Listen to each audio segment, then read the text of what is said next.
The night was torn apart by the deafening wail of sirens and the relentless flashing of red and blue lights. The air was thick with smoke, rain, and the chilling metallic scent of fear. At the center of the chaos, paramedics were desperately pushing a stretcher carrying an unconscious police officer toward the wide-open back doors of an ambulance.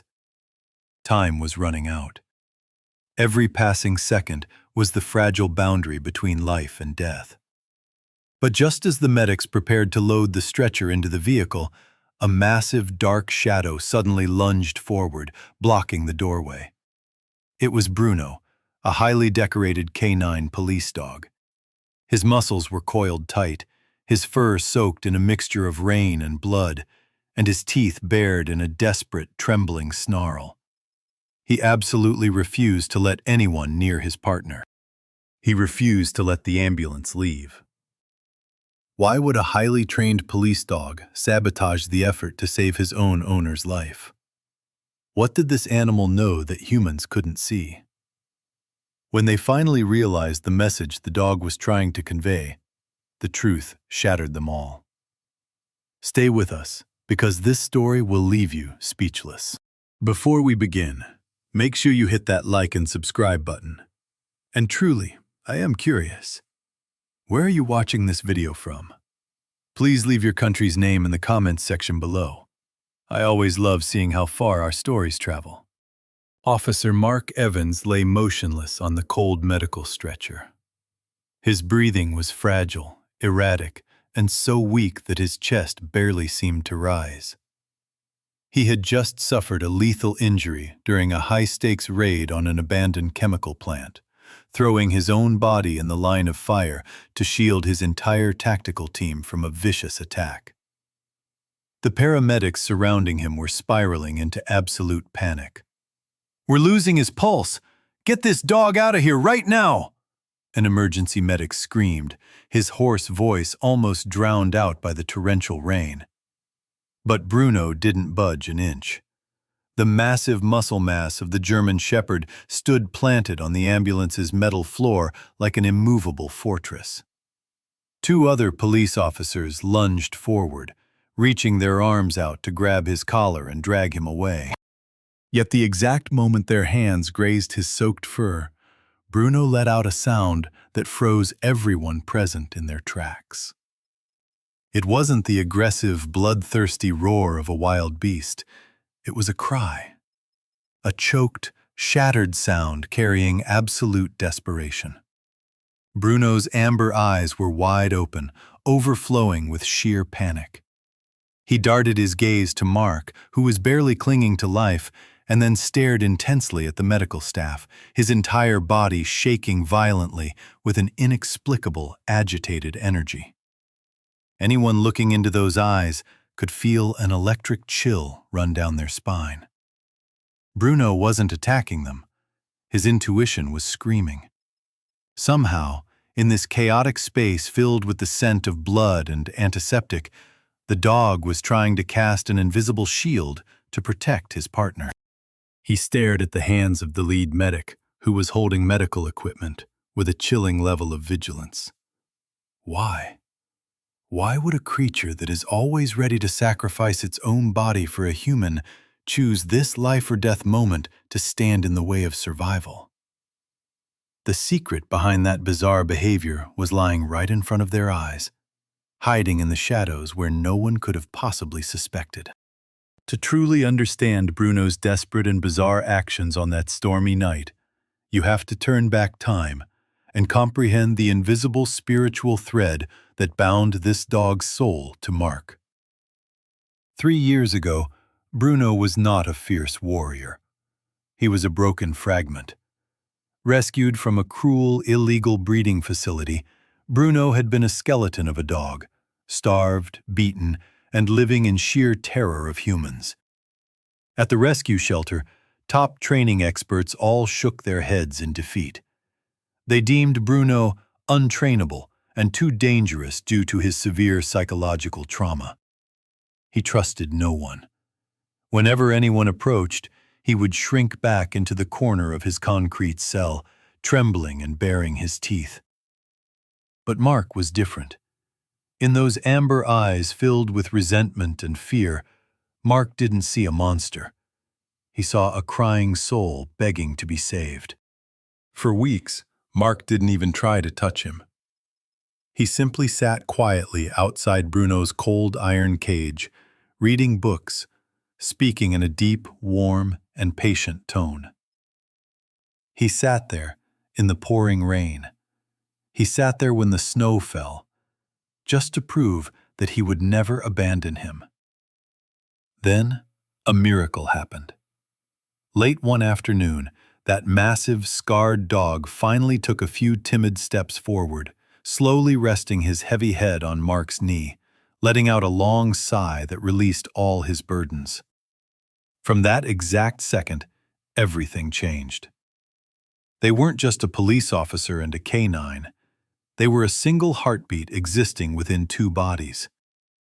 Mark had pulled Bruno out of hell, and Bruno made a silent vow to himself to use his very life to protect this man. The connection between them went far beyond any standard training.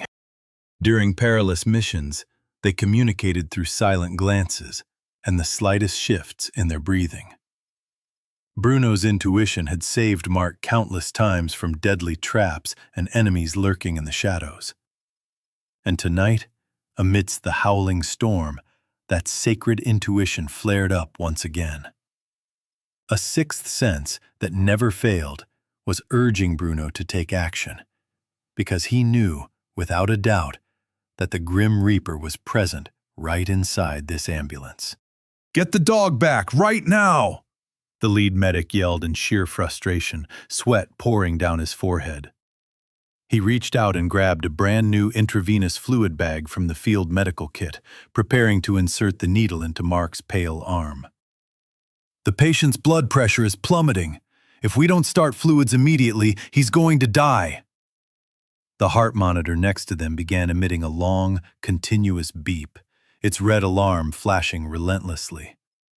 The atmosphere was so tense you could cut it with a knife. And then, the horrifying incident occurred.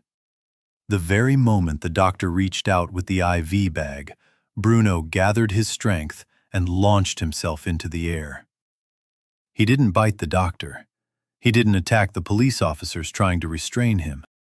With a terrifying, hair-raising precision, the canine's powerful jaws clamped down hard on the plastic IV bag, right in the doctor's hand, yanking it downward with a violent, tearing force.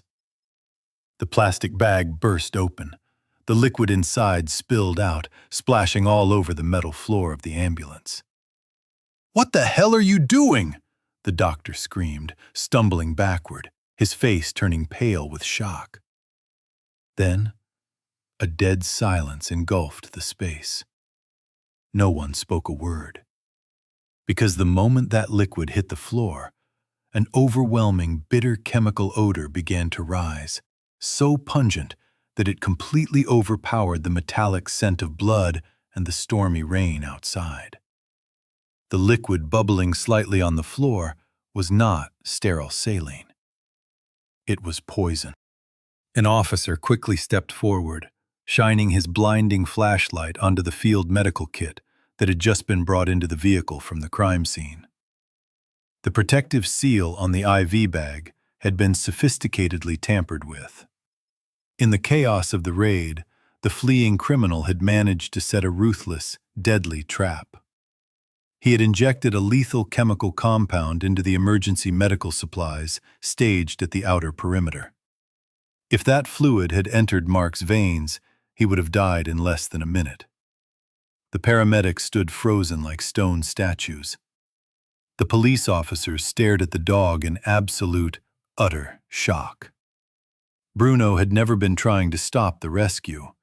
He was stopping the poison. His extraordinary sense of smell and invaluable instincts had detected the abnormal chemical hidden within the life-saving equipment. He stood there, panting heavily, blocking the pool of toxic liquid. His eyes fixed on the doctors, as if to say, "Now you can save him." In an instant, the entire medical team snapped out of their nightmare.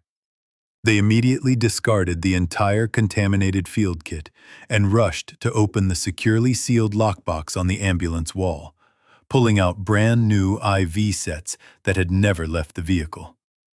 They moved at a blistering pace. They quickly established a new IV line and administered medication to stabilize Mark's heart.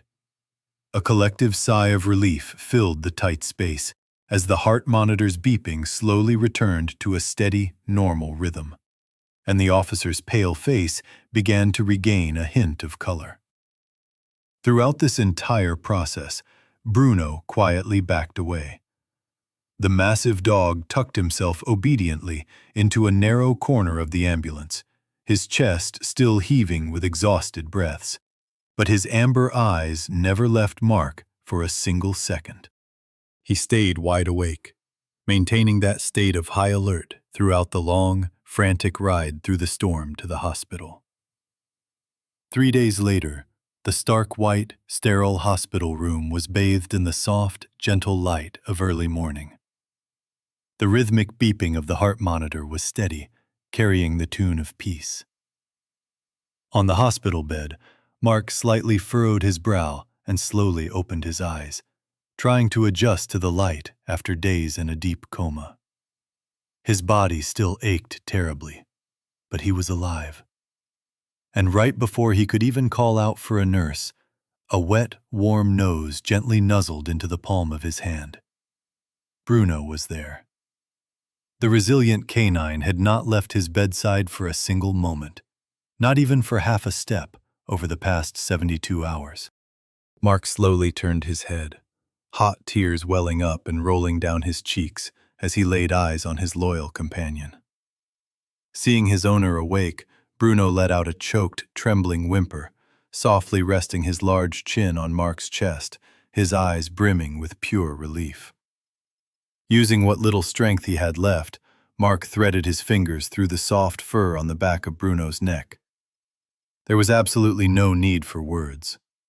The depth of the bond between them echoed louder than any language ever could in that beautiful, silent moment. People often say that dogs are man's best friend, but stories like this prove they are so much more than that. They are our guardian angels, our silent protectors, and sometimes the only salvation we have. Bruno, a dog who was once abandoned, beaten, and starved by the world, ultimately became the savior who preserved the life of the very man who gave him a second chance. This is a heartbreaking yet indescribably beautiful reminder. Loyalty is never something that can be forced or taught. It is something that must be earned with genuine love.